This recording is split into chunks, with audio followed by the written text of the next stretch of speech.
A ver, ¿pueden decir algo? A ver si anda el audio de escritorio. Hola, hola, hola, Sí, hola. ahí está. Ahí va. Ok.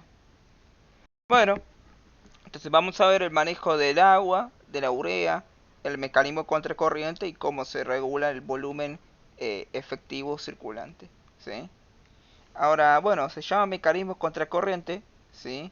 Porque lo que vamos a ver es que se van a dirigir en direcciones contrarias.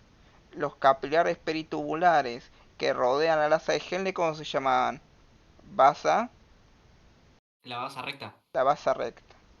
Entonces, como ven esto, la basa recta pega una curva donde va a tener el flujo en una dirección contraria a la de la luz tubular, ¿sí? Entonces, por eso se llama mecanismo contracorriente, ¿sí? Porque van a ir en dirección contraria. Entonces, nosotros habíamos visto, ¿sí? Que el flujo, teníamos el volumen minuto, que se calculaba con que con volumen sistólico por frecuencia cardíaca. Y esto nos daba un total de ¿cuánto? De 5 litros.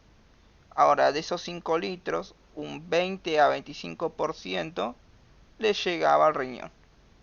Y entonces eso iba a ser eh, nuestro flujo sanguíneo renal. Ahora, de este flujo sanguíneo renal había que sacar del 50 a 55% porque había que sacar los elementos formes de la sangre. Entonces este flujo sanguíneo renal era alrededor de 1200 y cuando obtenemos solamente el 50 a 55% porque sacamos los elementos formes de la sangre, le descontamos lo que es el hematocrito, ¿sí? Obteníamos 625. Ahora, de los 625, ¿sí? Su fracción de filtración era el 20%, por lo que nuestra tasa de filtración glomerular, nuestro volumen de filtración glomerular, nuestra filtración glomerular iba a ser entre 650 y 750. En su Power dice 625. Digo, disculpen, iba a ser 125. ¿Sí? Entonces, lo que ustedes filtran por minuto de todo lo que pasa por el corpúsculo renal es 125 mililitros. Si eso lo multiplican, ¿sí? Por 60, porque son 60 minutos, y luego eso lo multiplican por 24 horas, van a obtener un total de 180 litros filtrados. ¿Sí? Bueno, entonces lo que vamos a tener, ¿sí? Es que nosotros vamos a reabsorber casi todo el agua. Recuerden que el agua siempre se mueve por diferencias de qué? De osmolaridad, ¿sí? ¿Cómo era esto de la osmolaridad? De donde hay menos osmolaridad a donde hay más osmolaridad.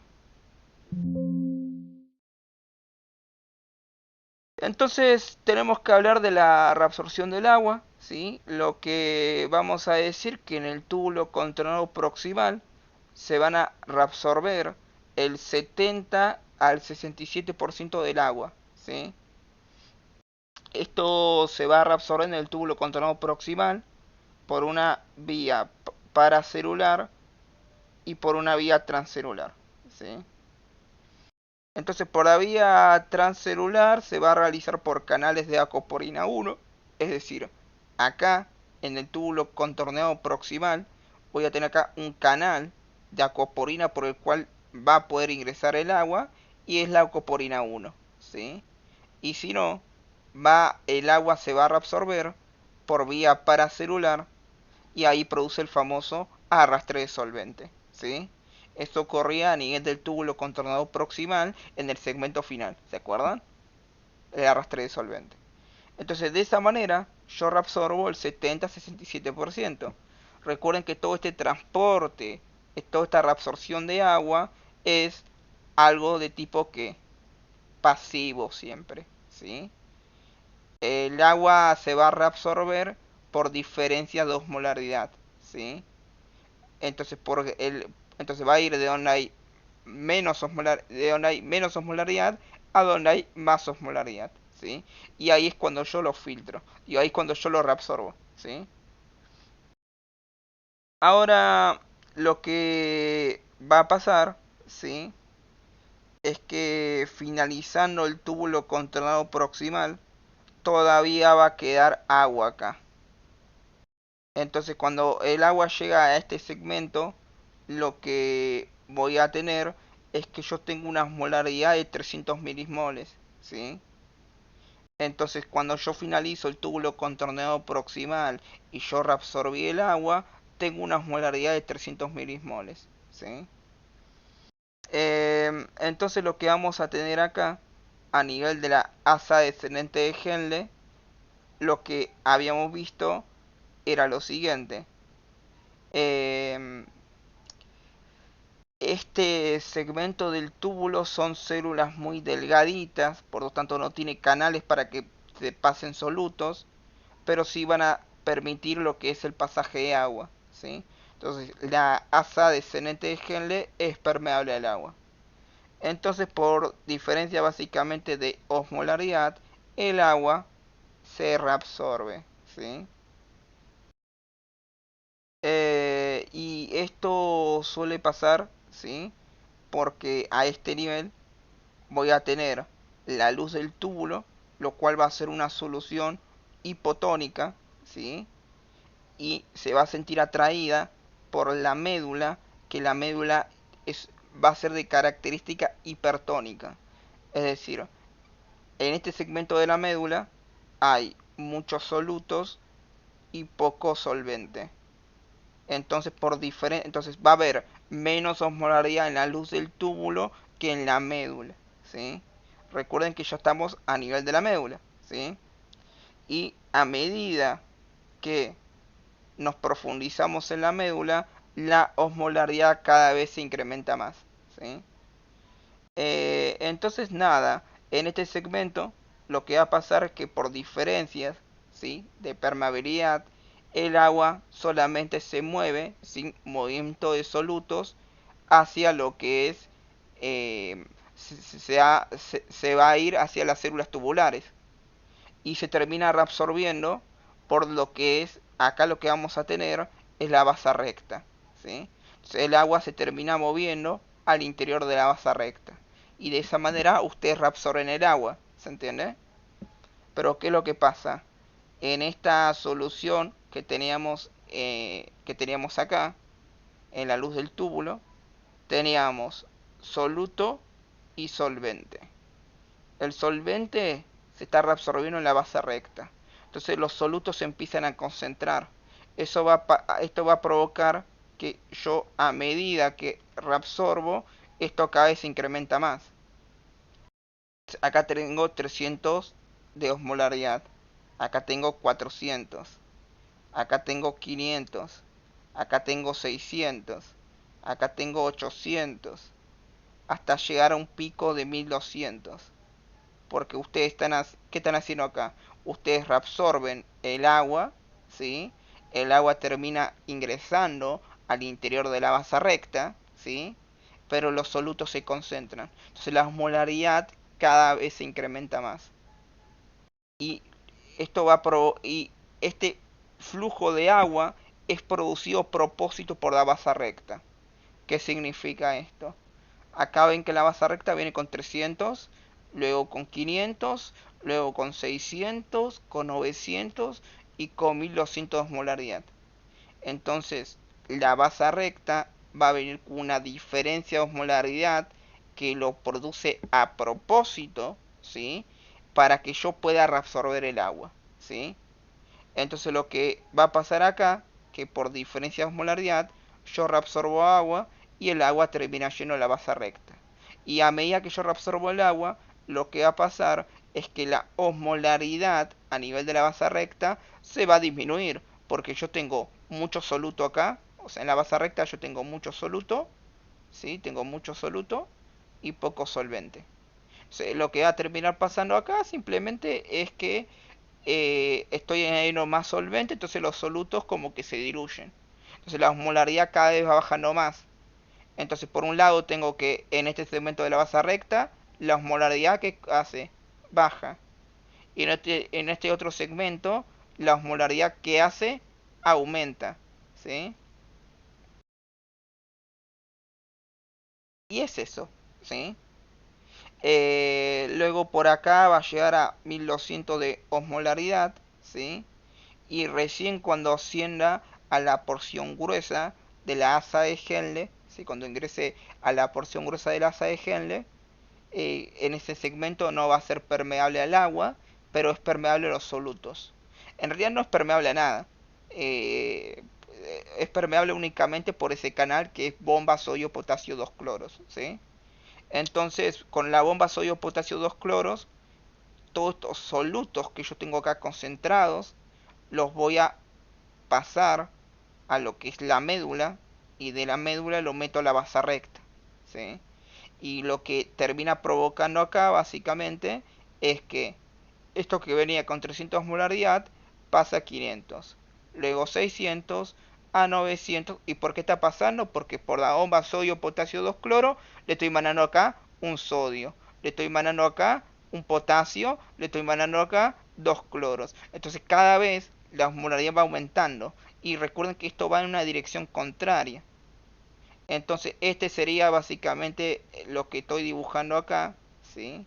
Sería mi segmento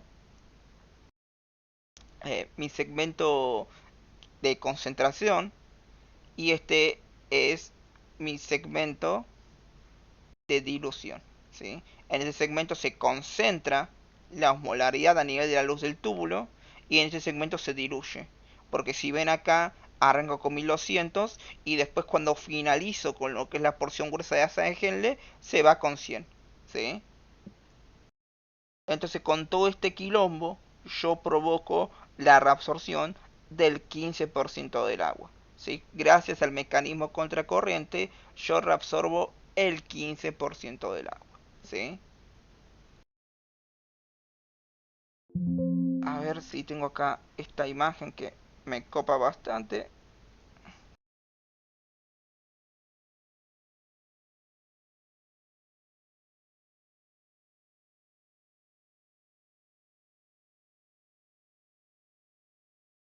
Entonces, ¿qué es lo que vemos acá? La sangre viene por la aferente. Por la aferente pasa por el ovillo de capilares, luego se va por la eferente. La eferente se va a transformar en los capilares que capilares peritubulares. Los que rodean el túbulo contornado proximal y distal, capilares peritubulares y ya. Ahora, hay algunos que van a rodear esto, van a rodear lo que es la asa de Henle. Y esto va a ser los capilares peritubulares eh, de la base recta, ¿sí? Pero bueno, como ven acá, pega como una vueltita, y esto va a provocar que vaya en una dirección contraria a la dirección de la luz del túbulo. Y entonces, nada, es eso lo que se produce. Ok.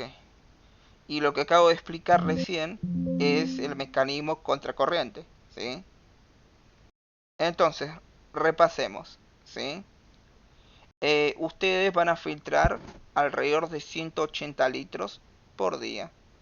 Y por minuto ustedes filtran 125 mililitros. Ok. De esos 125 mililitros, ¿sí? En el túbulo controlado proximal, ¿cuánto porcentaje de agua se reabsorbe?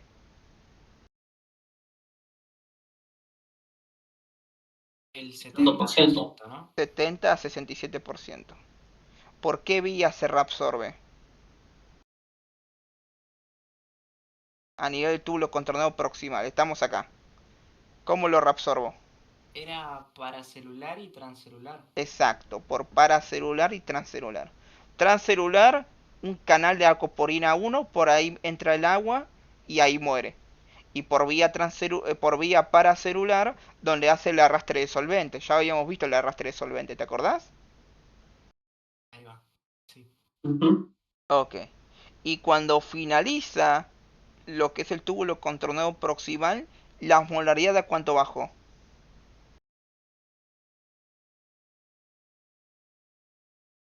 ¿Qué número tengo acá?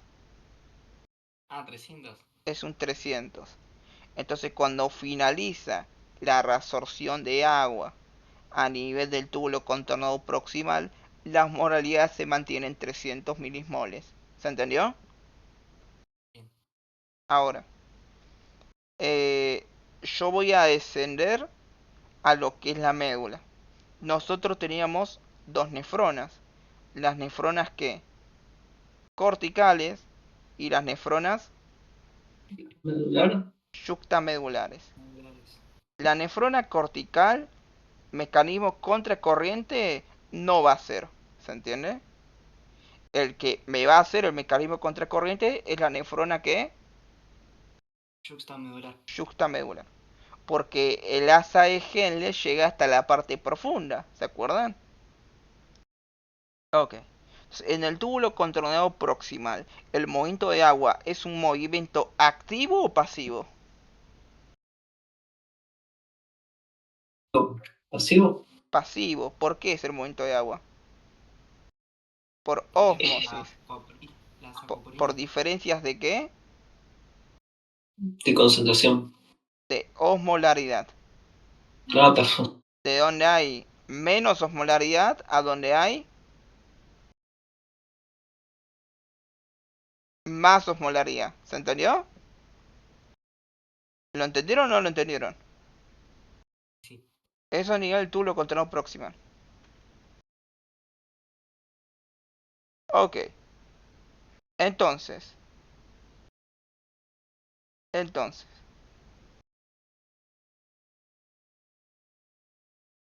Eh, si nosotros no tuviéramos el mecanismo contracorriente, nosotros vamos a eliminar un 15, vamos a terminar excretando, ¿sí?, un 30% de líquido filtrado, ¿sí?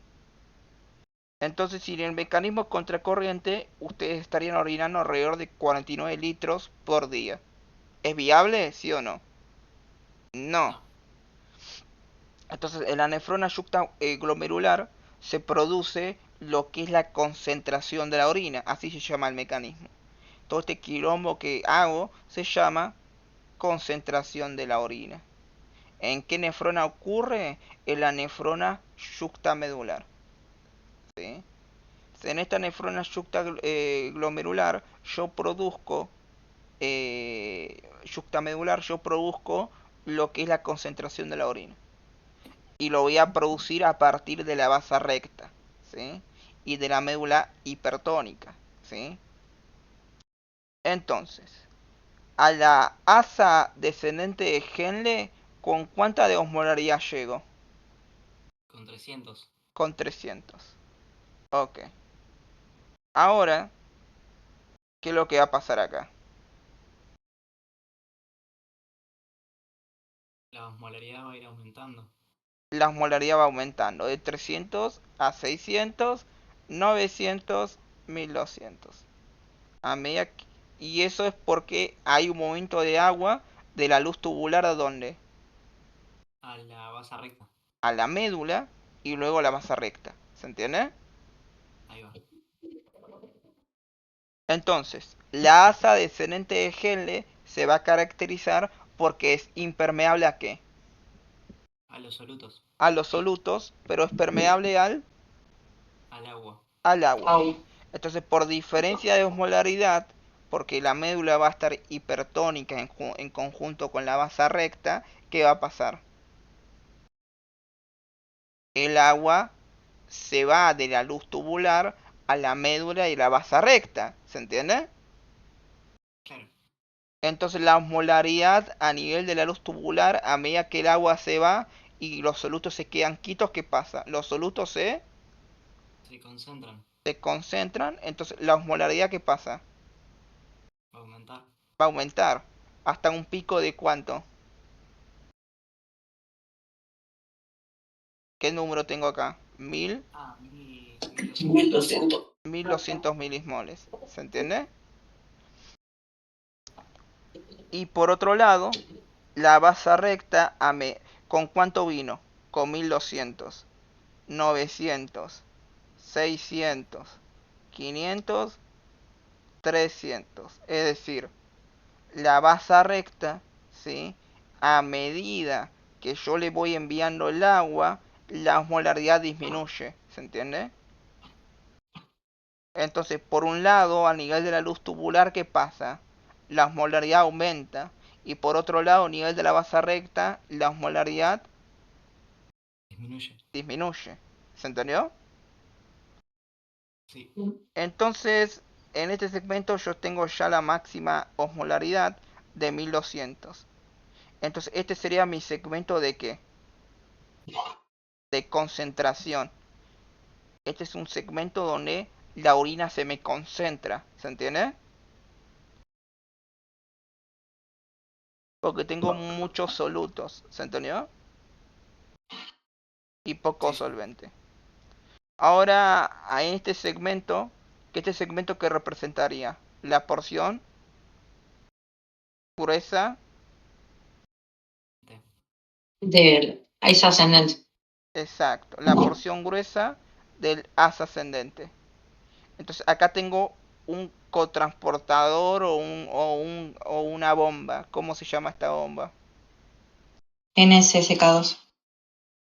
Sí, la bomba sodio, potasio, 2 cloros. Entonces, ¿cuál es la particularidad de la porción ascendente gruesa del asa de Henle? ¿Es permeable a qué? A los solutos. Es permeable a los solutos e impermeable a qué? Al agua. Al agua. El agua por acá no pasa, ¿sí? Entonces lo que va a terminar pasando acá, ¿sí? Es que los solutos pasan primero ¿dónde? A la médula, y de la médula pasan ¿a dónde? A la basa Recta. recta. Entonces en este segmento la basa recta ¿cuánto tiene? 300 milismoles. Ahora le mando sodio, potasio, 2 cloros. ¿A cuánto pasó? 500. 500. Le mando más, pasó a 600. 500. Le mando más, ¿a cuánto pasó? 900. Y ahora pasó a... 1200. Y ahora pasó a 900. ¿Por qué pasó a 900 en este segmento?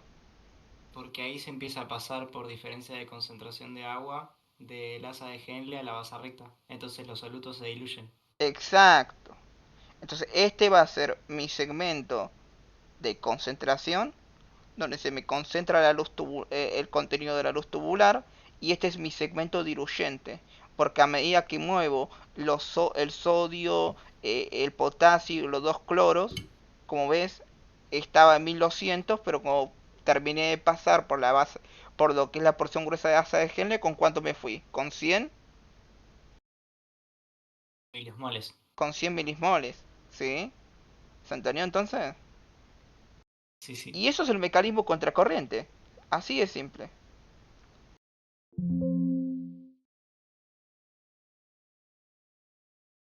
No guardar. Lo voy a abrir de vuelta porque borré un cuadro que era importante para hacerle suma a algo. Entonces quiero el cuadrito, por eso únicamente lo vuelvo a abrir. Entonces yo tengo como requisitos, ¿sí? Para la reabsorción de agua en la asa de Henle. Por un lado necesito ¿qué cosa? Una médula hipertónica, ¿sí? ¿Qué significa una médula renal hipertónica? Tengo mucha concentración en la médula de ¿qué? De solutos. De solutos y poco solvente. ¿Se entiende? Es decir, si yo tengo acá 900 dentro de la base recta, en la médula también acá tengo 900. ¿Sí? Es por eso que se siente traída primero por la médula, pasa a la médula y de la médula pasa al asa de Henle. ¿Sí? También necesito, el segundo requisito es la diferencia de permeabilidad entre la asa descendente fina y la asa ascendente gruesa. ¿Sí? Porque, ¿qué pasaría si no tengo diferencias de permeabilidad? No habría difusión, no pasaría. O sea, Es no se genera gradiente de concentración No, en realidad no se genera el movimiento de la ósmosis, porque todo esto se mueve por osmolaridad. O sea, si yo tengo acá 300, ¿no? Y acá también tengo 300. Y acá tengo 300. Y acá tengo 300. Acá tengo 300. Y acá tengo 300. La osmolaridad es igual. ¿Va a haber movimiento de agua? No. Entonces, yo necesito que algo me genere diferencia de osmolaridad. Entonces, cuando ustedes nacen, tienen una osmolaridad igual a nivel de la luz tubular que en la base recta, pero en los pocos minutos, gracias a la bomba sodio-potasio 2 cloros, este pasa de 300 a 500 a 900 y a 1200. Entonces, por esta diferencia de osmolaridad, ustedes ya en este segmento reabsorben agua, ¿sí? Entonces es súper importante que se genere la diferencia de osmolaridad. Porque si yo, de lo contrario, yo no voy a reabsorber, yo no voy a poder concentrar la orina, ¿sí? Recuerden que en todo este quilombo yo reabsorbo aproximadamente un 15%. Y eso representaría como 30 litros de agua. Y entonces si ustedes no tuvieran este mecanismo, si ustedes no tendrían la médula hipertónica y este mecanismo contracorriente, en este momento todos los días estarían orinando 30 litros, ¿sí? Cosa que no sucede, no es viable, porque tu volemia de cuánto es, de 5 litros. Entonces te cagas muriendo, ¿sí?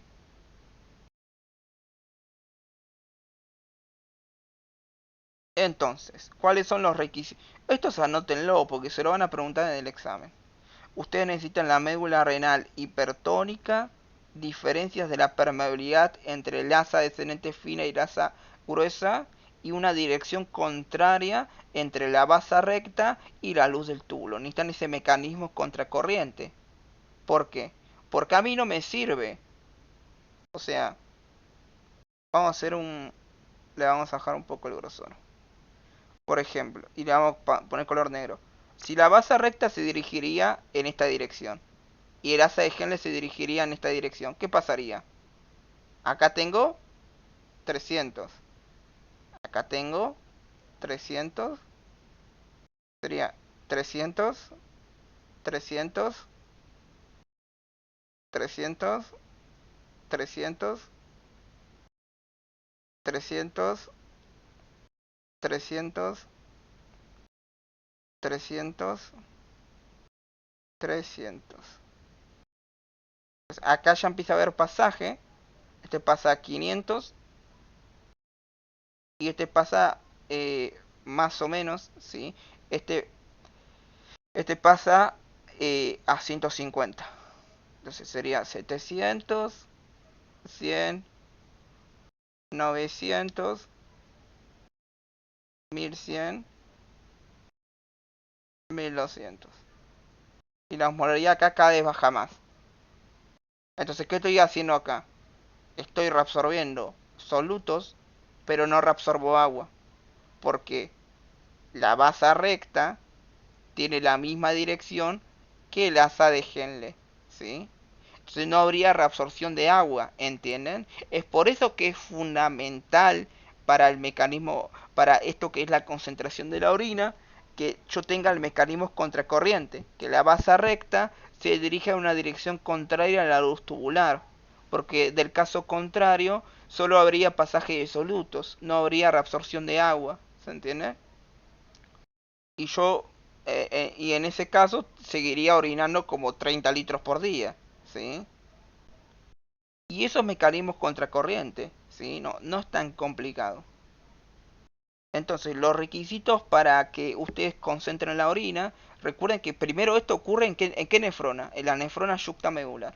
El requisito es una médula hipertónica, diferencia entre la permeabilidad entre la asa descendente fina y la asa ascendente gruesa, y dirección contraria entre la base recta y lo que es el asa de Henle, entre la base recta y la luz del túmulo, ¿sí?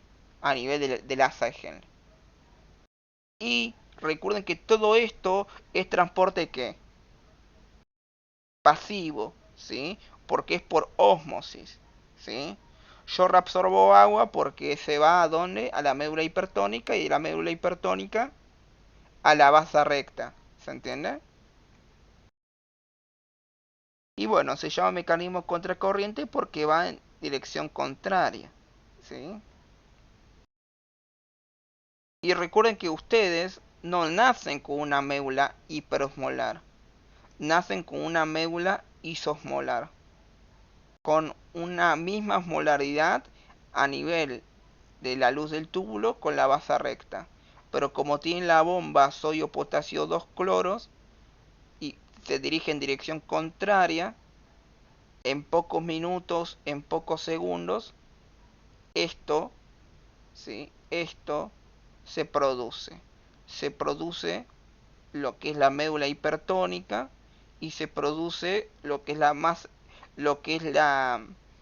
base recta hipertónica también, ¿sí? Entonces, acá tienen un dibujito, ¿sí? Que cuando ustedes nacen tienen 300 en la base recta y en la médula. Después, con la activación de la bomba sodio-potasio 2 cloros, ya pasa a 400. Un poco de tiempo más pasa a 500, 600. Luego pasa ya a 1200, ¿sí? Entonces, nada, ustedes nacen con una médula isosmolar, pero después se vuelve hiperosmolar, ¿sí? Se vuelve hipertónica, ¿sí? Entonces, para resumir, ¿sí? Igual que el otro, ¿sí? Acá vamos a reabsorber agua a nivel de la asa descendente fina de Henle, también por canales de acoporina 1. Y lo mismo que pasa en el túbulo contorneado proximal, ¿sí? Eh, entonces yo en la asa ascendente, en la asa de Henle, entonces yo en el túbulo contorneado proximal reabsorbo ¿cuánto? El 70% del agua, ¿sí? Y acá está mal, sería ¿qué cosa? En la asa descendente de Henle. En la asa descendente de Henle yo reabsorbo un 15% del agua. Entonces, hasta el momento, entonces yo hice todo este quilombo del mecanismo contracorriente, de hacer una médula hipertónica solamente para reabsorber el 15% de agua, ¿sí? Que la verdad no sé cuánto es el 15% de agua. Porque, o sea, el total son 180 litros, ¿sí? Entonces estos 180 litros en el túbulo contorno proximal se reabsorbe un 70% y en la asa de Henle descendente con el mecanismo contracorriente se reabsorbe el 15% de estos 180 litros. Entonces, en la nefrona distal yo voy a reabsorber un 8 a 17%, ¿sí? Entonces, nada, yo voy a reabsorber un 8 a 17%, ¿sí? Y este 8 a 17% va a variar según mi concentración de la hormona antidiurética o vasopresina, ¿sí? Entonces, nada, en el túbulo contorno proximal, recuerden que se reabsorbe entre un 67 a 70% según el libro donde lo lean, ¿sí? En el boron dice que reabsorbe el 67%. Luego en la asa descendente de Henle reabsorbe el 15%. Y luego en la nefrona distal, en las células principales, se reabsorbe un 8-17%. ¿Sí? Eso, entonces si lo sumamos todo, nos da un total de 99% de reabsorción. ¿Sí? Entonces, Fran, una pregunta, ¿te preguntan porcentajes en el parcial de todos los iones y agua? esto es una pregunta que me tocó a mí en el examen. ¿Sí? Respecto a la hormona antidiurética, indique la correcta. La hormona antidiurética estimula el aumento de las acoporina 2 a nivel de la membrana vasolateral de las células intercalares del túbulo colector. ¿En qué células actúa la hormona antidiurética? ¿Aló? En las principales. En las principales, ¿sí? Este está mal, ¿se entiende? genera un aumento del flujo sanguíneo en la vasa recta. ¿Está bien o está mal? También está mal. Nunca vimos esa función. Aumenta la reabsorción de urea a nivel del tubo colector cortical. También está mal. Aumenta la reabsorción de sodio en el asa ascendente gruesa. Esa es la correcta. ¿Sí? Eso fue una pregunta que me tocó a mí en el examen. Igual la hormona antidiurética tiene 40 funciones. ¿Sí? Ahora las vemos cuáles son las funciones que tiene. ¿Sí? También a mí en el examen me tomaron esta pregunta media tramposa de lo que es la hormona antidiurética, las 20 funciones que realiza, y me preguntaron cómo se reabsorbe la urea. ¿Sí? Por eso que acá hablamos como con 4 diapositivas de la urea. ¿Sí? Y después me preguntaron sobre los requisitos de lo que para la concentración de la orina. ¿Cuáles son los requisitos? ¿Sí? Por eso acá hay aclaraciones para el examen. ¿Sí? Porcentaje quizás te pregunten a nivel del sodio-potasio. ¿Sí?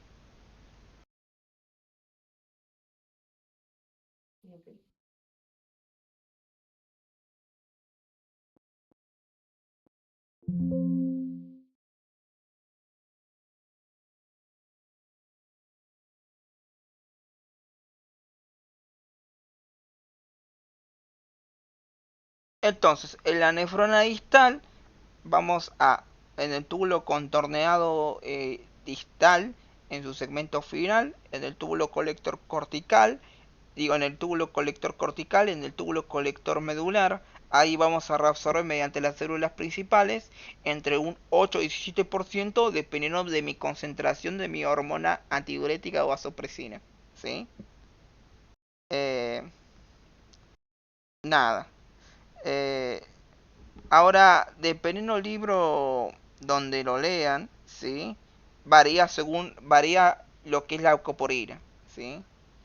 Por ejemplo, en la nefrona distal y en el túbulo colector cortical, dice que el agua se reabsorbe por la coporina 2 y 3, ingresa al interior de la célula del túbulo. Eh, en cambio, en el túbulo colector medular, dice que es por la nefrona, es por la coporina 2 y 4. ¿Sí? O sea, a nivel del túbulo colector cortical es acoporina 2,3. También a nivel de la nefrona, a nivel del túbulo contorneado distal, en la célula principal es por la acoporina 2 y 3. Y a nivel del túbulo colector medular es acoporina 2,4. ¿Sí? Pero dudo mucho que te pregunten el número de la acoporina. ¿Sí? Pero bueno, eso es lo que dice el Moron. ¿Sí? Ok.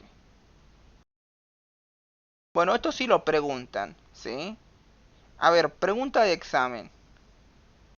¿Qué es lo que hace, eh, cuál es la acción de la antidiurética o vasopresina a nivel de la célula principal?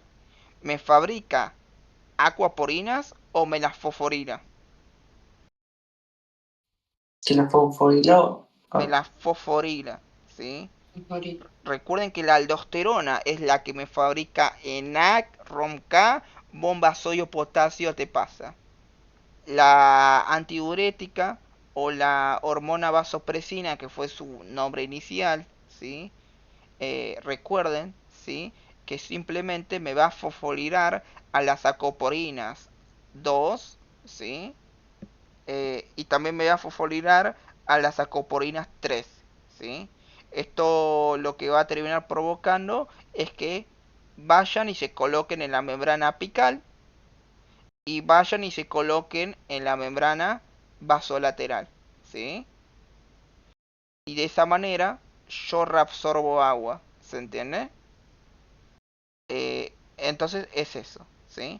Igual, bueno, a nivel de la membrana vasolateral tenemos un receptor para la vasopresina o la hormona antidiurética. Se viene la hormona vasopresina o la hormona antidiurética, se une a este receptor, produce la liberación de un segundo mensajero que es AMP cíclico. Entonces, la concentración de AMP cíclico termina activando a la proteína sinasa A, y la proteína sinasa A va a terminar fosforilando a distintas proteínas dentro de la célula principal. Y la que va a fosforilar es a la coprina 2 y la coprina 3, ¿sí? Entonces simplemente la fosforila, y ahí es cuando le agrega el grupo fosfato, es cuando se activan y se colocan ahí a nivel de la membrana apical o a nivel de la membrana vasolateral, ¿sí? Acá tenéis el dibujito que la coprina 3 y 4 se va a la membrana vasolateral y la coprina 2 se va a la apical, ¿sí? Apical, membrana vasolateral. ¿Se entendió entonces? Entonces, en presencia de la hormona antidiurética o vasopresina, mi orina, ¿que es hipertónica o hipotónica? En ausencia, hipertónica sería. En, Hipotónica en ausencia. en ausencia sería En ausencia, hipotónica. hipotónico, y en presencia Tónica. hipertónico. Hipertónico. ¿Se entiende? Es decir, si yo no tomo, si ahora yo me voy a la facultad con todo este calor, no me compro una botellita de agua porque no tengo plata, voy a estar liberando mucha, ¿qué? Hormona vasopresina, hormona Antidiurética. antidiurética. Entonces voy a ir al baño para intentar hacer algo, pero van a salir gotitas apenas, y es la orina está muy, ¿qué? Concentrada, ¿se entendió? Bueno, ¿y cuáles son los estímulos para que yo libere vasopresina o la hormona antidiurética? Bueno, angiotensina 2, teníamos qué cosa, los osmoreceptores. Los osmoreceptores sensaban la osmolaridad plasmática. Entonces, cuando sensaban que vos tenías una hiperosmolaridad plasmática, que tu osmolaridad plasmática estaba arriba de 300, ahí estimulaban para que vos secretes la hormona antidiurética o vasopresina. Porque si vos tenés un aumento en la osmolaridad plasmática, es como que tenés que los solutos se están concentrando porque tenés bajo solvente, ¿sí? Entonces ahí pudieron pasar dos cosas: o tuviste un aumento de los solutos o el solvente se redujo, ¿sí? Eso tranquilamente podría ser una disminución en la volemia. Entonces, en todo caso, cuando la osmolaridad aumenta, ahí es el segundo estímulo para liberar la hormona antidiurética o vasopresina. Y después sería también por la hipovolemia. Recordad que nosotros tenemos los vasoreceptores de alta presión y los vasoreceptores de baja presión. Y dentro de los vasoreceptores de baja presión, nosotros tenemos los vasoreceptores cardiopulmonares. Entonces, cuando los cardiopulmonares sensaban, ¿sí?, una disminución en la distensión, estimulaban la liberación de la vasopresina. ¿Se entendió?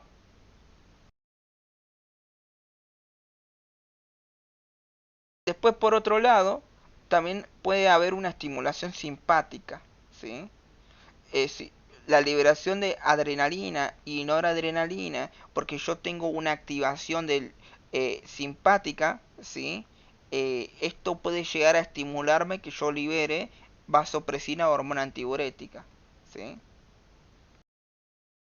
Entonces dijimos que por un lado la hormona antidiurética actúa a nivel de las células principales, ¿sí? Y por otro lado, la hormona antidiurética va a funcionar a nivel del músculo liso y del endotelio, ¿sí?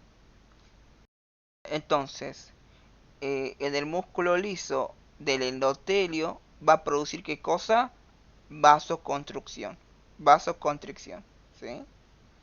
Y también va a actuar a nivel del intestino, aumentando la reabsorción del líquido de la dieta, ¿sí? Y además de eso, ¿sí?, la hormona antidiurética tiene una acción que va a estimular la reabsorción de urea en el túbulo colector papilar. Entonces, ¿qué es eso del túbulo colector papilar? Es muy sencillo, ¿sí? Nosotros dijimos que tenemos el túbulo colector, Entonces, en este segmento, que es la corteza, es mi túbulo colector cortical. En este segmento, que es la médula, es mi túbulo colector medular. Y justo acá, donde finaliza el túbulo colector, donde se encuentra la papila de la pirámide de Malpighi, sería mi túbulo colector papilar, ¿sí?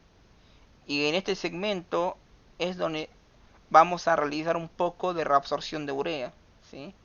En este segmento, a nivel del túbulo colector papilar, la hormona vasopresina o la hormona antidiurética va a producir un aumento en la reabsorción de urea, ¿sí?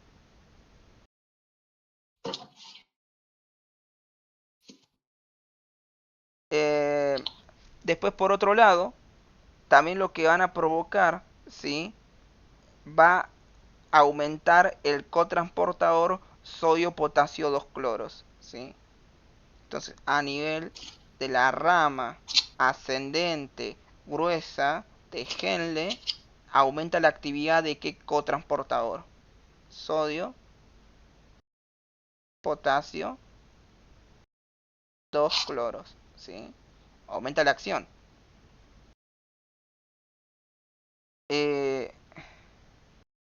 Y también por otro lado, la hormona antidiurética, importante esto, genera vasoconstricción de la vasa recta, ¿sí? Va a generar vasoconstricción de la vasa recta. De esa manera reduce el flujo, ¿sí? Es decir, yo tengo acá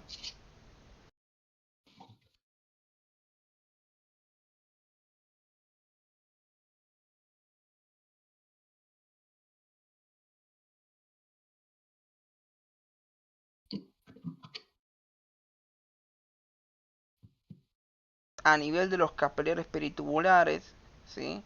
Yo voy a generar una vasoconstricción que va a afectar a la vasa recta.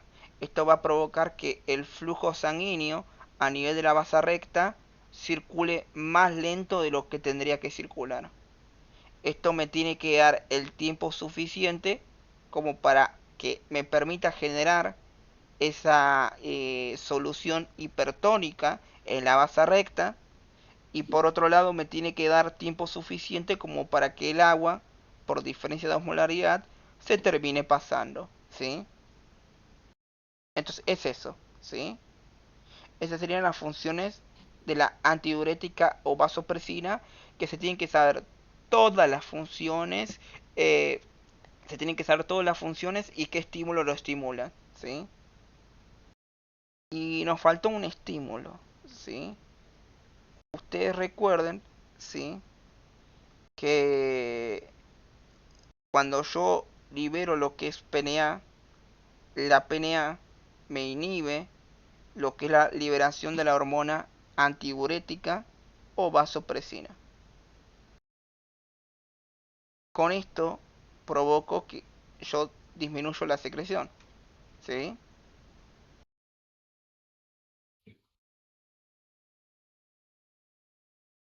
Y bueno, así es como se reabsorbe el agua, ¿sí? En la nefrona distal simplemente se reabsorbe un 8-17%, ¿sí? Entonces, si nosotros sacaríamos el porcentaje, sería 67% más ¿cuánto? 15%. Más 8 a 17%. Y si esto estaría al máximo, yo reabsorbo ¿cuánto acá?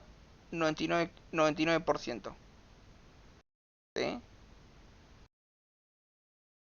Igual recuerden que oscila entre 8 y 17% según mis niveles de hormona antidiurética, ¿sí?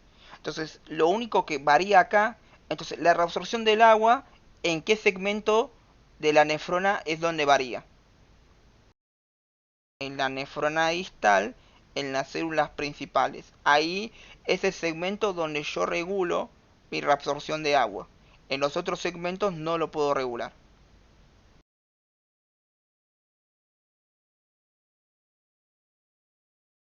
O sería el segmento donde lo puedo regular un poco más, ¿sí?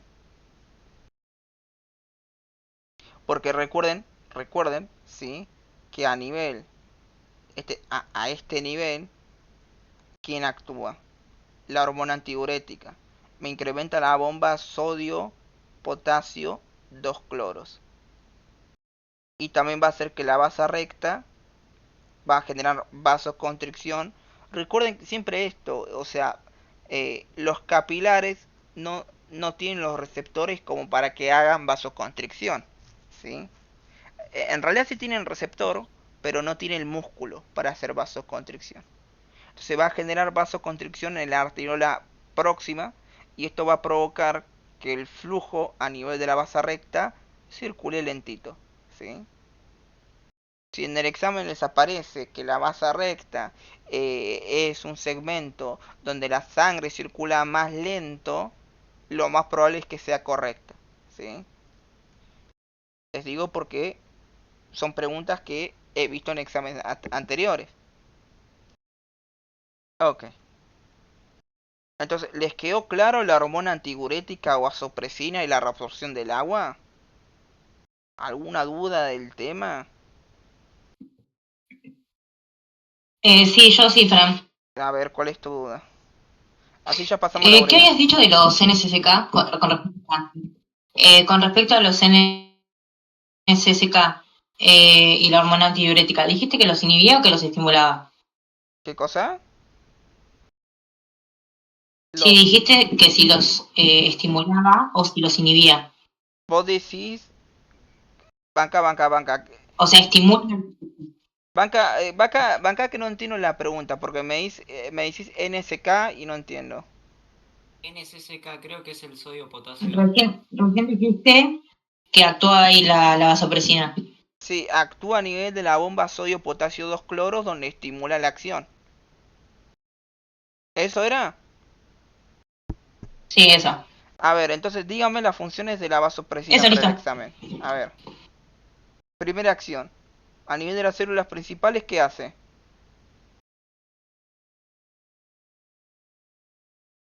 ¿Aló? ¿Estimula la reabsorción de agua? Aumenta la Estimula reabsorción de agua. la reabsorción de agua a nivel de las células principales. ¿Me sintetiza más acoporinas o me la fosforila?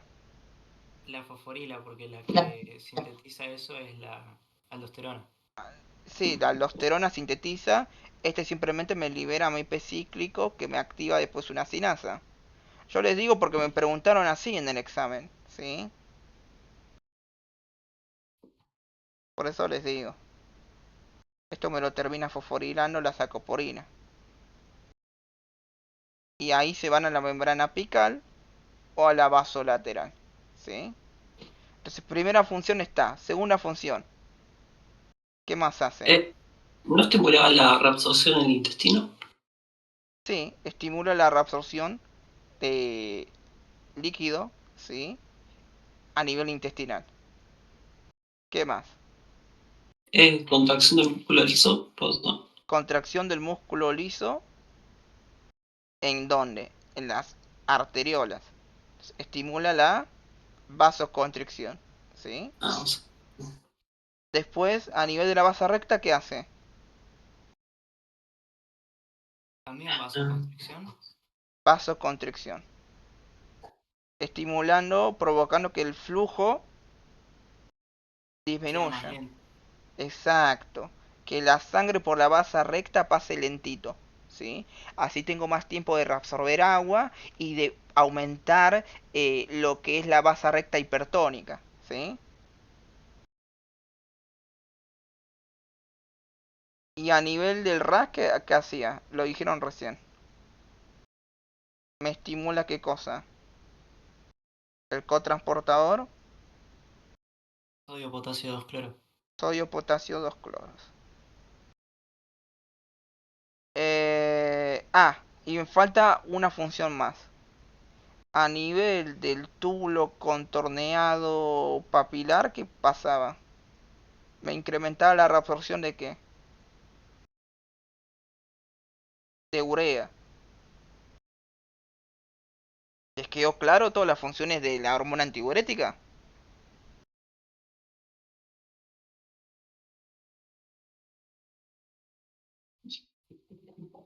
Sencillo, ¿no?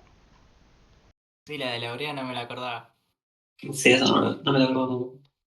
Bueno, entonces, ahora, ¿cuáles son los estímulos de la hormona antidiurética? Porque cuando termine, o sea, cuando terminemos de ver lo que es Beck, hormona antidiurética ya lo deberían saber manejar, ¿sí? ¿Cuáles son los estímulos? Bulimia, La angiotensina 2 estimula que yo libere antidiurética. Luego tenemos, ¿qué cosa? Los Los receptores. osmoreceptores que responden a qué cosa? A una a los receptores. Ah, osmolaridad perdón. plasmática elevada, ¿se acuerdan? Listo. Ahí ya tenemos dos estímulos, de hecho los tienen escrito acá. Después, ¿qué tenemos? Los varoreceptores de baja presión, que ¿cuáles van a ser? Los Cardiopulmonares. los cardiopulmonares. Y los cardiopulmonares, ¿qué hacían? Sensaban la distensión y cuando la distensión bajaba, estimulaban la liberación de la antidiurética o la vasopresina. ¿Se va entendiendo? Y después tenemos la estimulación simpática también. La activación del sistema simpático también estimula la liberación de la vasopresina o la hormona antidiurética, ¿sí? ¿Y cuál es el único estímulo que vimos que me apagaba la hormona antidiurética? Ansio. ¿El qué? Pasa ansio. El PNA. El péptido neurético atrial me inhibe la liberación de la hormona antidiurética. ¿Se entendió entonces? Lo de este segmento me lo estimula, este segmento me lo inhibe. ¿Se entendió? Ahí va. Con eso tienen la acción de la antidiurética, los estímulos, vimos mecanismos contracorriente, ¿sí? Ahora, importante, ¿cuáles son los tres requisitos para la concentración de la orina? Primero, una médula Hipertónica. hipertónica. ¿Diferencias de qué?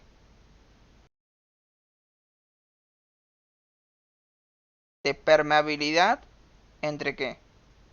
Entre el asa de Henle y la basarrita. Entre el descendente y ascendente, perdón. Descendente y ascendente. Perfecto, ¿sí? ¿Y la tercera cuál es?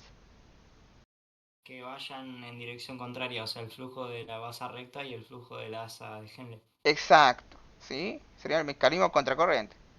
¿Se entendió? Ahí va. Entonces, ahora nos queda en la urea. A mí en el examen me preguntaron sobre la urea. La verdad no lo considero un tema muy importante, pero en realidad es bastante importante. Ok, entonces, la urea se genera a partir del NH4, ¿sí? Es decir, yo tengo un nitrógeno, le añado un hidrógeno, le añado un segundo hidrógeno, un tercero, y cuando le añado el cuarto, ahí recién se transforma en urea, ¿sí? Es un nitrógeno que le tengo que añadir cuatro hidrógenos, ¿sí? Entonces, la urea se genera a partir del NH4, ¿sí? Que va a ser el catabolismo primario de los aminoácidos, ¿sí? Entonces nosotros solemos eliminar urea por la orina, también eliminamos urea por la sudoración y por la materia fecal, ¿sí? Entonces, la concentración de urea a nivel plasmático de 2.5 a 6 milimoles, ¿sí?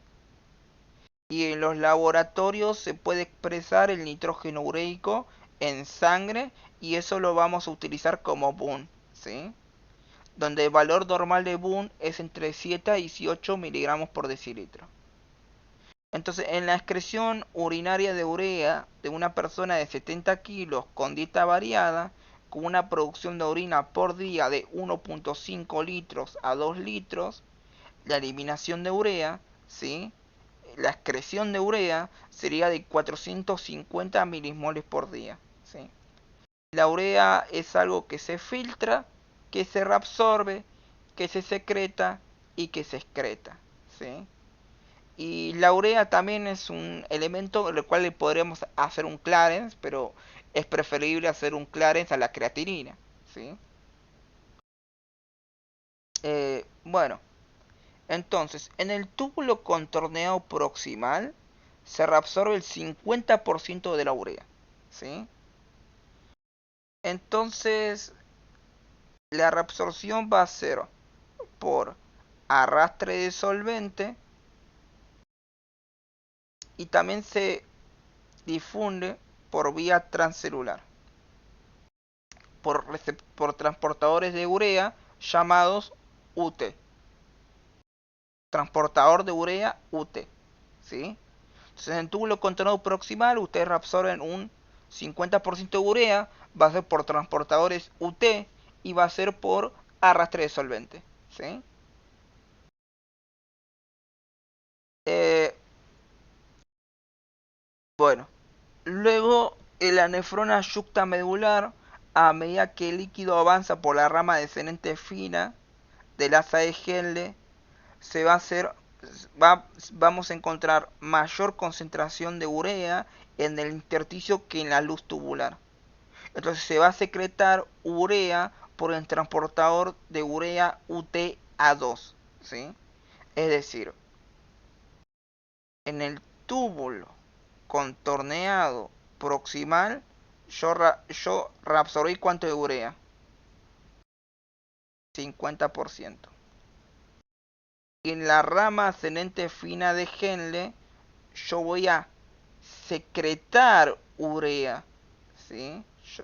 A la luz tubular. Yo voy a secretar. Entonces se secreta hasta un 60% de urea, ¿sí? Más el 50% de urea que yo tenía filtrado. Recuerden que el 50% lo reabsorbí. ¿Cuánto me queda? 110 de urea.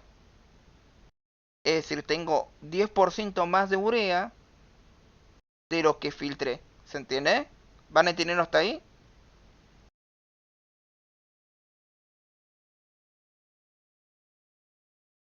Sí, sí. Ahora, el tema es que en el túbulo colector medular interno, ¿sí? También el túbulo colector medular interno también se llama túbulo colector eh, medular papilar, ¿sí? Porque está cerca de la papila, ¿sí? Se va a reabsorber un 70% de la urea, ¿sí? Entonces yo voy a excretar solamente un 40% de la urea. Recuerden que esta reabsorción a nivel del túbulo colector medular interno o del túbulo colector papilar, ¿sí? ¿Quién me la estimulaba esto? La hormona antidiurética o vasopresina, ¿sí? Entonces ahí simplemente, ¿sí? Resolvemos por vía transcelular. En la área apical tenemos el UTA1 y en la membrana vasolateral tenemos el UTA3, ¿sí? Transportador de urea A3, ¿sí?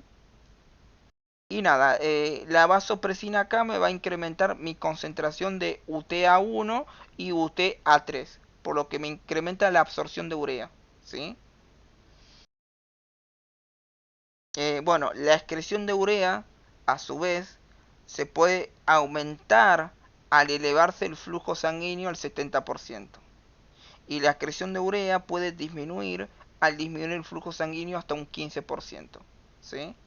O sea, dependiendo de mi volumen efectivo circulante, si tengo la volemia elevada o la volemia disminuida, puedo aumentar mi excreción o disminuir mi excreción, ¿sí? Eh, y bueno, esto se conoce como reciclaje de urea. Entonces, este reciclaje de urea de la médula interna, o sea, toda esta urea que yo estoy reciclando porque filtro, luego secreto, luego reabsorbo y luego excreto, ¿sí? Todo este reciclaje va a contribuir a un 50% de la osmolaridad de la médula, ¿sí? Entonces, esto de la urea es muy importante, ¿sí? Porque si yo acá, esto sería, obviamente, corteza, esto sería médula. Si yo en este segmento, esto a medida que yo desciendo, la osmolaridad aumenta en la médula. Entonces, acá tengo 300, acá tengo 500, en este segmento yo tengo 1200 en la médula. Estos 1200, por un lado, fue por la bomba sodio, potasio, 2 cloros. Pero un 50% de esta osmolaridad hipertónica a nivel de la médula o hiperosmolar fue producido por este reciclaje de la urea, por esta reabsorción de la urea. ¿Se entiende? Entonces nada, la reabsorción de la urea tiene un papel muy importante en lo que es la osmolaridad de la médula. ¿Sí? Acá tienen un gráfico del boron que los que matiza bastante bien, ¿sí? Ustedes reabsorben un 50% a nivel túbulo contorneado proximal por los transportadores de usted y por arrastre de solvente. Te queda 50%. En el asa ascendente fina de Henle, en la asa descendente fina de Henle, descendente, se secreta un 50%. Igual varía según el libro donde lo lean, ¿sí? Acá en el boron, a nivel escrito, en el libro dice que se secreta un 60%. Acá en este grafiquito dice que se secreta un 50%. Bueno, en todo caso se secreta un 60% en la asa de Henle a la luz tubular. Porque ahí tengo un exceso de urea a nivel de la médula. Eso me va a producir un 110% de urea a nivel de la nefrona distal. Y luego yo reabsorbo recién la urea a nivel de qué? A nivel del túbulo colector medular interno o del túbulo colector papilar, ¿sí? Y ahí habíamos dicho, ¿sí? Que eh, yo ahí reabsorbía un 70% de la urea y terminaba excretando un 40% aproximadamente, un 40%. Y nada, eso era lo que terminaba básicamente excretando, ¿sí? Igual, recuerden que la excreción de la urea varía según la concentración de mi flujo sanguíneo. Yo puedo disminuir mi excreción de urea a un 15% o puedo directamente aumentar mi excreción de urea hasta un 70%. ¿Sí? Entonces, mi excreción de urea varía según mi flujo sanguíneo y esto básicamente puede ser de un 70 a 15%. ¿Sí?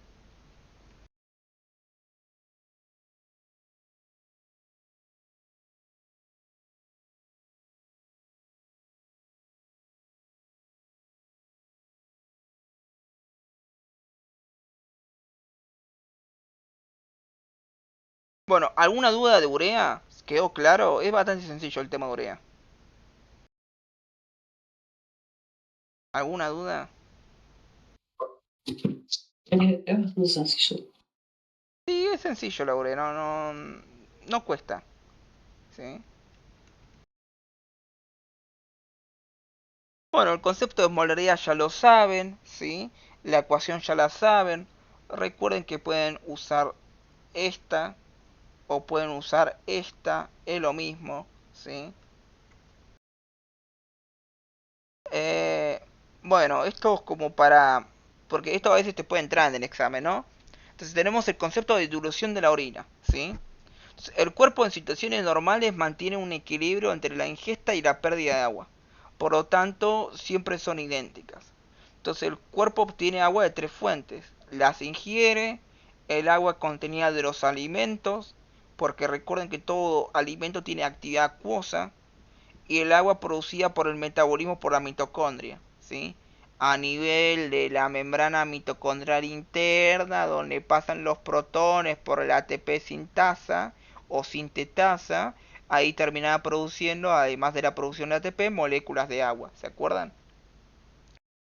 Y bueno, nosotros perdemos agua por 4 vías, que puede ser orina, heces, piel, sudor, aire exhalado, ¿sí?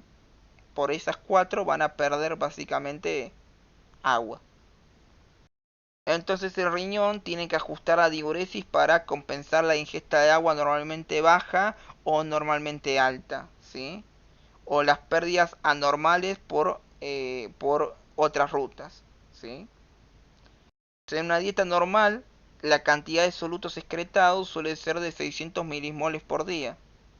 Esos 600 milimoles por día de solutos se disuelven en 1.5 litros, ¿sí? Entonces, esos 600 milimoles por día de solutos que ustedes eliminan pueden estar concentrados o pueden estar diluidos, ¿sí? Entonces, pueden estar diluidos a una concentración de 40 milimoles, ¿sí? Que va a ser una orina muy extrema. Entonces, cuando ustedes tienen en la orina una concentración de 40 milimoles de soluto, ¿sí? Es qué cosa, una solución que hipotónica o hipertónica, recontra hipotónica, ¿sí? Entonces, cuando ustedes tienen 40 milimoles por día, lo que va en la orina, ahí van a estar eliminando 15 litros por día. Eso se conoce como diuresis acuosa, ¿sí?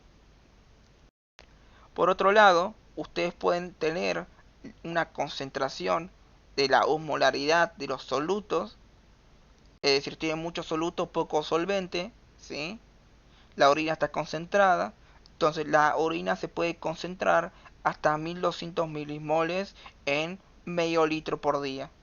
Y entonces ese nivel se llama antidiuresis, ¿sí? Entonces, el borón establece de 1200 a ¿cuánto? A 40. Y otros libros establecen de 1400 a 40, ¿sí? Así que depende de dónde lo lean, ¿sí? Bueno, esta diapositiva utiliza el borón y el borón dice 1200, ¿sí? Hay otros libros que dicen 1400, ¿sí? Depende del libro donde lo lean. Pero bueno, lo importante es que se queden con el concepto de diuresis acuosa y antidiuresis y los límites, ¿sí?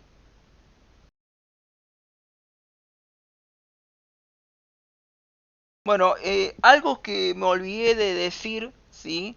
Es que en el mecanismo contracorriente, en todo este mecanismo de concentración de la médula, en la médula vamos a encontrar una médula hipertónica, pero va a tener un efecto unitario, ¿sí? Es decir, a medida que el líquido tubular avanza por la nefrona, este líquido de la luz tubular se va concentrando, entonces, aumenta su osmolaridad, ¿sí? Pero esta osmolaridad va a ser menor en comparación al intersticio y menor en comparación a la base recta, ¿sí? Y esta diferencia va a ser alrededor de 200 milimoles, ¿sí? Eh, entonces se va a generar un gradiente de hasta 200 milimoles entre la luz de la luz tubular y ya sea con la médula hipertónica o la base recta. Y entonces gracias al efecto unitario, porque yo genero una diferencia de 200 milimoles entre la luz tubular y la base recta o la médula hipertónica, ahí es donde se produce la reabsorción de agua, ¿sí? Bueno, si yo les explico así el efecto unitario no van a entender un carajo. Pero el efecto unitario es esto, ¿sí? Yo tengo acá el túbulo contorno proximal. En el túbulo contorno proximal, ¿con cuánta osmolaridad termino? Con 300. Con 300. Listo. El efecto unitario es lo siguiente, ¿sí?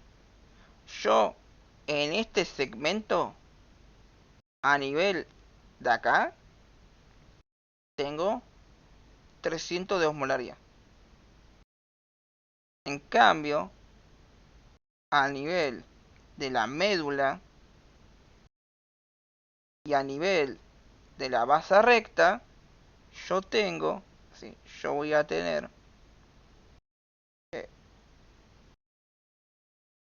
yo voy a tener acá una diferencia de osmolaridad de 200. Entonces acá tengo 500 de osmolaridad.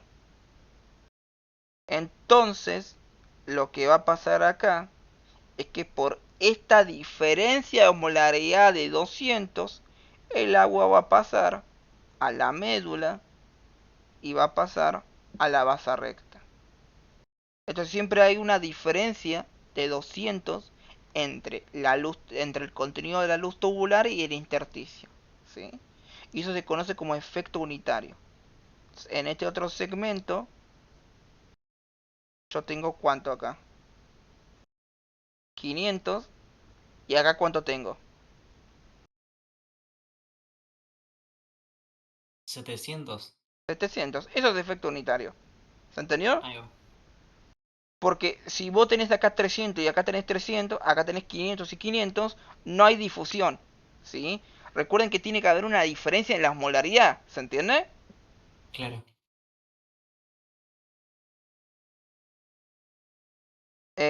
Y nada, esto va a provocar básicamente que se reabsorba el agua, ¿sí?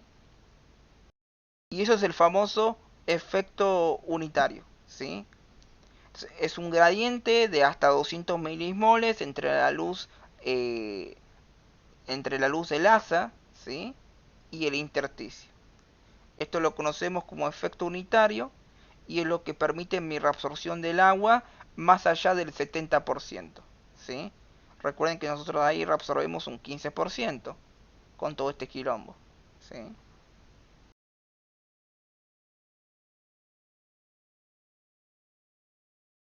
Entonces, el líquido tubular pasará a tener una molaridad de 200 de agua y el intersticio aumentará a 300-400 de agua, ¿sí? Es decir, eso es el efecto unitario. Fran, perdón, entonces con el efecto unitario se reabsorbe el 15% del agua, ¿no? ¿Qué cosa? Con el efecto unitario se reabsorbe el 15% del agua, o sea, por encima del 70%. Sí, porque vos en el túbulo contorno proximal, ¿cuánto reabsorbes? Ah, 67 70%. a 70%. En Claro. lo que es en lo que es todo este mecanismo contracorriente, ¿en cuánto reabsorbes? El 15%. 15%. Y después en la nefrona distal, acá que este color ni se ve. En la nefrona, en la nefrona distal, a nivel de la célula principal, ¿cuánto reabsorbes? Un 8 A 17%. a 17% según la variación de qué? De hormona antidiurética. De la hormona antidiurética. Exacto. Entonces, el efecto unitario, donde se hace, o sea, donde se hace más visible, es entre la rama gruesa de Henle y la médula hipertónica. Acá tenés 200, 400, 400, 600, 600, 800, 800, 1000, ¿sí? Acá obviamente tenés 300, pero este después pasa acá y se iguala después a 400 porque perdí agua, ¿sí? Y se igualó. Entonces se corta el movimiento de agua. Acá bajé con 400 y ¿qué generé? El movimiento de agua. Entonces pasó de 400 a qué? A 600, ¿sí? Entonces el efecto unitario es eso, ¿sí? Esta diferencia de 200, ¿sí? Y nada, esta diferencia de osmolaridad va a ser generado de 200 milimoles con la porción gruesa, ¿sí? Porque la porción gruesa es lo que me va a generar, lo que me va a aumentar la osmolaridad de la médula hipertónica y me va a aumentar la osmolaridad de la base recta, ¿sí? Nada, con el efecto unitario yo genero un gradiente de concentración para reabsorber líquido, ¿sí? Y ahí lo tienen, eso sería el efecto unitario, ¿sí?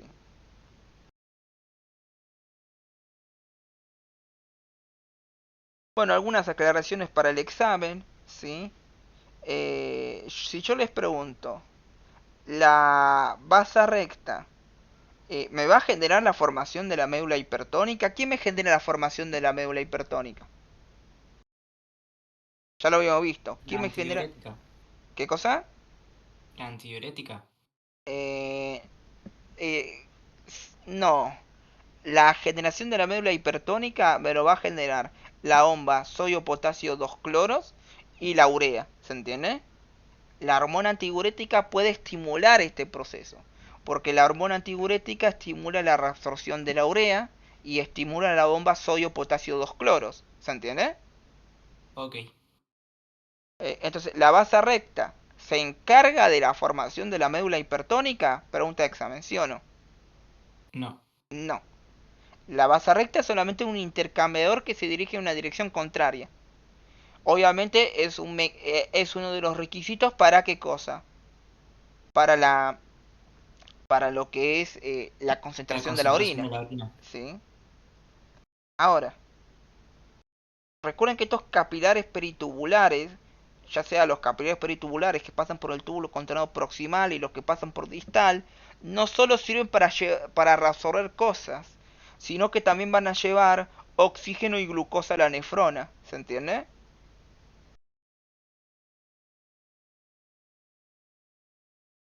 Eh, bueno, entonces, ¿cuál es la función de la basa recta? Funcionar como un intercambiador que se dirige en una dirección contraria a la luz tubular, ¿sí?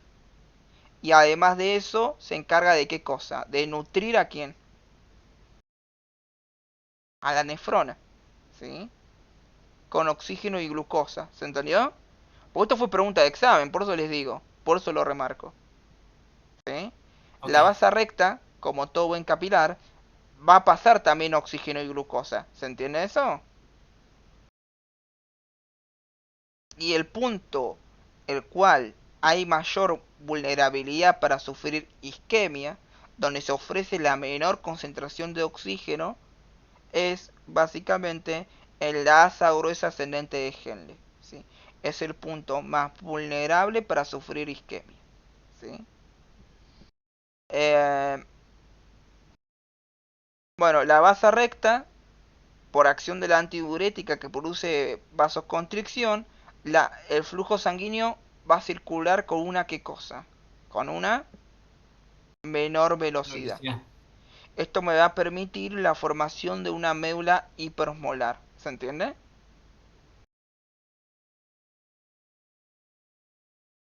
Y básicamente el efecto unitario de 200 milimoles me genera un gradiente osmótico para reabsorber agua. ¿Se entiende? Sí. Y recuerden que el gradiente, esto del efecto unitario, lo voy a poder ver principalmente en esto, en lo que es el rack. A nivel del rack, en comparación con la basa recta o la médula hipertónica, voy a poder ver que acá hay 200, acá hay 400. 400, 600, 600, 800, 800.000. ¿Sí? Y bueno, y el que se encarga de todo de la concentración de la orina, ¿sí? Son las nefronas yuctamedulares, ¿sí? Esto está mal. Debería decir concentración, ¿sí? Bueno, nosotros podemos básicamente tener un problema con esto de la diabetes, ¿sí? Podemos tener diabetes insípida, la cual puede ser central o nefrogena, ¿sí? Entonces todo esto me va a producir un quilombo, ¿sí? Ok, ¿cómo es esto? ¿Cómo se calcula la osmolaridad, chicos? ¿Se acuerdan o no se acuerdan? ¿Cómo era la fórmula de la osmolaridad? Era sodio más que potasio Potasio, todo po- eso por 2. por 2 más glucosa más urea más BUN, ¿sí?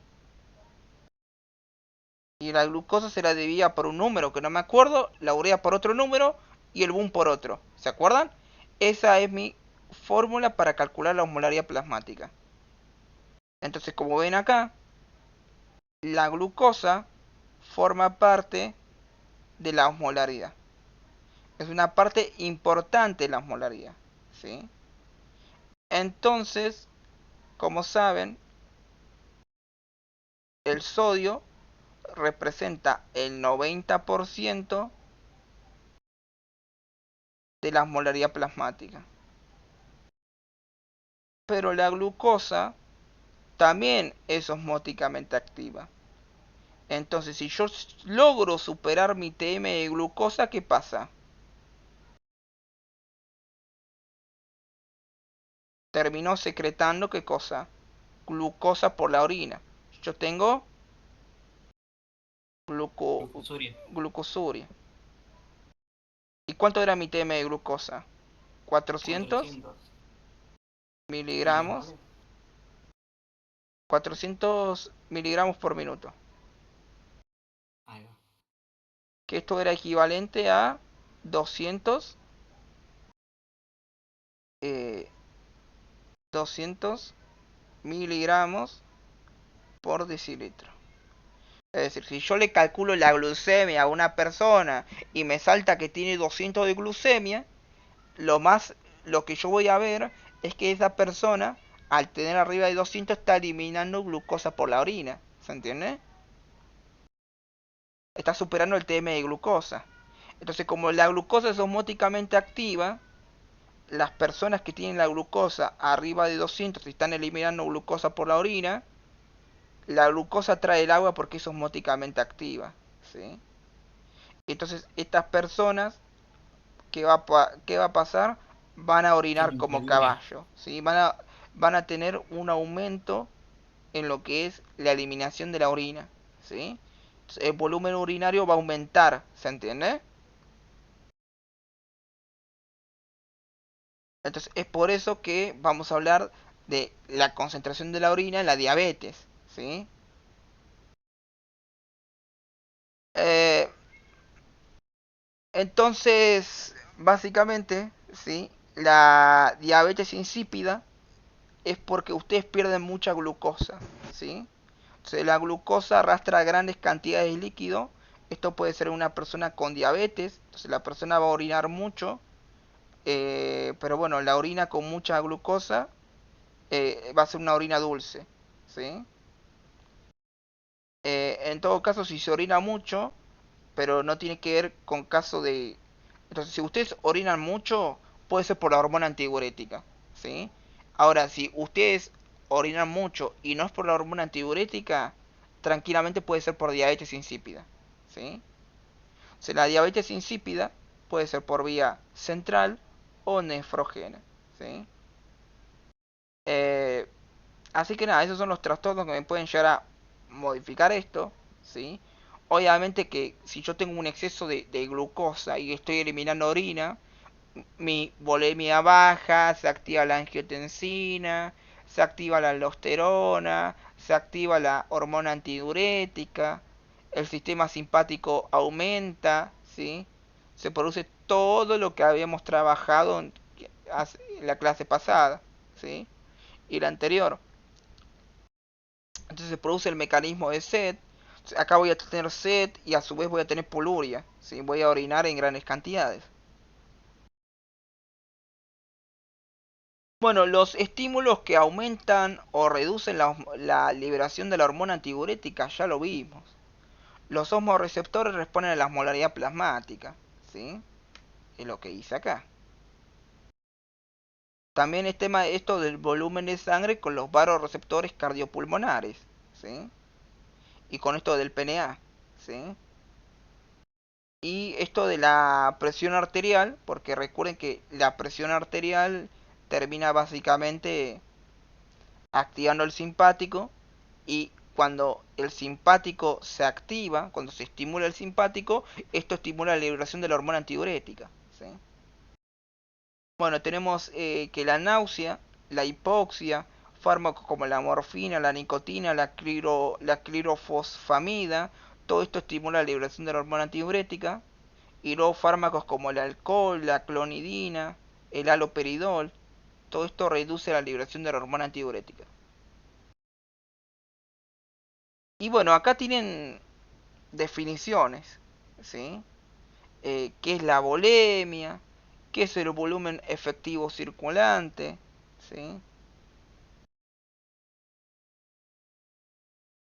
¿Qué es la volemia? ¿Qué es el volumen efectivo circulante? ¿Cómo está dado la regulación del volumen del líquido extracelular? Esto es importante, o sea, es importante. Entonces, ¿qué es la volemia? Bueno, la volemia se refiere al volumen total de sangre circulante del individuo, que es aproximadamente entre 5 a 6 litros. Se constituye la suma total del líquido que se encuentra en las células y en el plasma sanguíneo, ¿sí? Circulante del organismo. Luego tenemos el volumen circulante efectivo, que cuenta únicamente el líquido extracelular dentro del sistema arterial y es el que perfunde los tejidos, ¿sí? Eso sería el concepto de volemia, eso sería el concepto de volumen efectivo circulante. Bueno, como ustedes saben, para regular el volumen efectivo circulante vimos varios receptores. Los varoreceptores de alta presión, los varoreceptores de baja presión, los osmoreceptores, ¿sí? El varoreceptor renal, que es el aparato yuxtaglomerular, ¿sí? La mácula densa, ¿sí? Y también vimos la liberación de PNA a nivel auricular, ¿sí? Con los varoreceptores de baja presión a nivel auriculares, ¿sí? Todo esto me van a regular básicamente el líquido extracelular, ¿sí? Eh, pero bueno, sepan que incrementos o disminución del sodio me van a provocar modificaciones del volumen circulante efectivo, ¿sí? ¿Cómo es esto? Bueno, acá tenemos los distintos reguladores que ya lo vimos, ¿no? Acción de la angiotensina, esto ya lo vimos, esto. Esto es lo que me habías preguntado el otro día. Yo como una pizza. La pizza tiene altas concentraciones de ¿qué? De sodio. ¿Y el sodio representa cuánto? El 90% de la molaridad plasmática. Entonces cuando yo como la pizza, lo que va a pasar es que va a haber un incremento de la molaridad a nivel de la sangre, ¿sí? Hay, entonces voy a tener un incremento de la osmolaridad plasmática, ¿sí? Entonces, por diferencia de osmolaridad, el líquido dentro de la célula se va al líquido en las arterias, ¿sí? Obviamente, al yo producir una deshidratación de las células, se va a liberar la hormona antidiurética, ¿sí? Y esto también va a producir el mecanismo de la sed. Entonces voy a tener un ingreso de líquido, ¿sí? Y a su vez voy a tener también una retención de líquido, ¿sí? Entonces lo que voy a hacer esto es intentar bajar la osmolaridad. Entonces la osmolaridad la voy a poder bajar, por lo que la osmolaridad se va a mantener en valores normales, pero el líquido extracelular va a aumentar, ¿sí? Entonces la única manera para eliminar el exceso de líquido es que el organismo tiene que eliminar el sodio y nada, simplemente tengo que orinar y ya está. Esto a veces lo preguntan, ¿sí? Frente a un aumento de sodio, el volumen de líquido extracelular aumenta, el volumen plasmático, eh, el volumen, ¿qué carajo era PL? No, no me acuerdo qué era PL. Entonces, no, creo que es presión arterial. Le falta la I. No, dice volumen. Eh, no sabría decir que es PL, no me acuerdo, el poco lo hice hace un año. Bueno, entonces el volumen del líquido extracelular aumenta, el volumen del PL aumenta, el volumen circulante efectivo aumenta, ¿sí? Y obviamente el volumen minuto también aumenta, porque voy a tener mayor que precarga, ¿sí?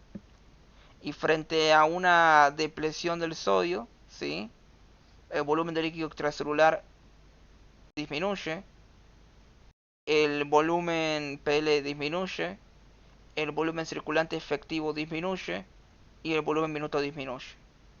Y frente a una insuficiencia cardíaca, ¿sí? Ustedes ya vieron insuficiencia cardíaca, el volumen del líquido extracelular aumenta, el volumen del PL aumenta, pero el volumen circulante efectivo disminuye y el volumen minuto también disminuye, ¿sí? Recuerden que el líquido se iba a dónde? A un tercer espacio, ¿se acuerdan? Es por eso que el volumen circulante efectivo disminuye, pero el volumen del líquido extracelular aumenta, ¿sí? Recuerden básicamente que lo que es eh, lo que es intercelular incluye lo que es intravascular e incluye lo que es intersticio. Y el volumen de líquido, el volumen circulante efectivo incluye únicamente el líquido que se encuentra dentro de las arterias, ¿sí? Y sería eso nomás.